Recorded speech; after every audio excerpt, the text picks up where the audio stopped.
Hi there, my name is Jonathan, and on today's video I'll be talking about how to make the right decision. I'll be sharing 5 key principles that I've used to guide my own decision making. So, if you've been wrestling with some decisions lately, keep watching and I'm sure you'll learn a thing or two that will help you make the right decision. My wife and I had our anniversary recently. We've been married for 11 years and we've been together for 15 years. And over that time we've made lots and lots of decisions, and some have worked out well and some haven't worked out well. But with every decision we've learned and we've gotten better. And we had some time to reflect on some of those decisions, and today's video really is me sharing a little bit of that. Now, the first principle that has guided our decision making has been prioritizing ourselves and our family. To give you an example, if you watch my previous video when I talked about, the company asking me to move back from London to Aberdeen, one of the key things that helped that decision making was what was best for our family. My wife had started a university course for Montessori education, which was something she was passionate about. My son had just gone into a nursery. He was 2 at the time and was just getting settled.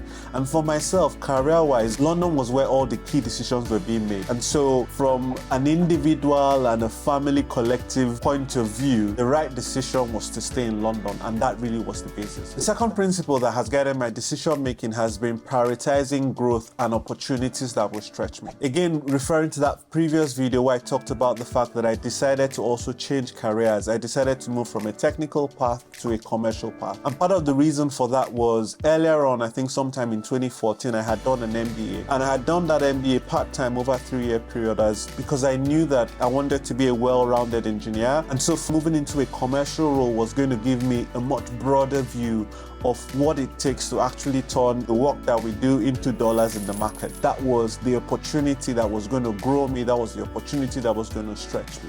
And that guided that decision. The third principle that has guided our decision making has been seeking a broad range of counsel. Now, that's quite important, particularly when you're going into an area that you're not familiar with. For me, when I was moving to a commercial role, I had really no clue. All I knew was that I wanted to do something commercial. I didn't know what department to go to. I didn't know what teams were best to join.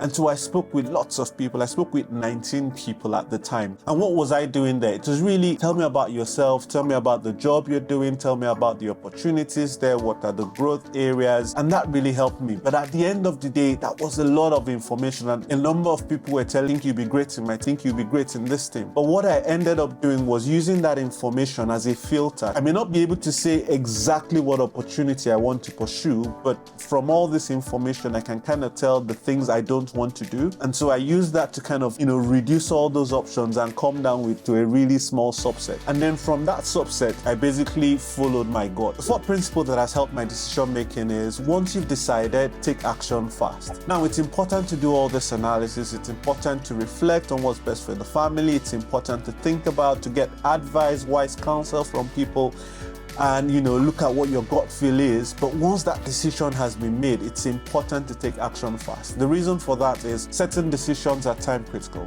and in life there are times and seasons, and so it's important to make sure that you don't miss that season, right? You don't miss the time and chance when it happens. Now, what's the worst thing that can happen? If it fails, you would learn. You will learn, and you will learn to make better decisions. But the key thing is you need to be decisive and take decisions fast. Now, the fifth principle that has guided my decision making is feel free to change your mind. And this is one principle that I've only gotten comfortable with as I've gotten older. To use the example that I gave you, when I moved into that commercial role, after about a year or so, it became quite clear to me that this role wasn't quite a great fit. Now, I just felt that the role didn't quite utilize all the skills that I had, and I didn't really enjoy every aspect of it. There were some aspects that I enjoyed and some that I didn't enjoy as much. And so I used that information to then decide what my next role would be. Within 18 months, I was able to secure another role that I felt was a much better fit for the broad range of skills that I had, and also crucially represented growth. If you make a decision, don't feel like you need to stay stuck with it for the rest of your life. If you find that information changes, things don't quite work out the way you expected, learn, use that information, and feel free to change your mind. And that's the end of our video for today. Hopefully you've learned a thing or two about making the right decisions. Do let me know your thoughts in the comments. Share with me the principles that guide your own decision making. And if you've enjoyed this video and you'd like to hear more like this, do check out this playlist for more motivational videos to get you inspired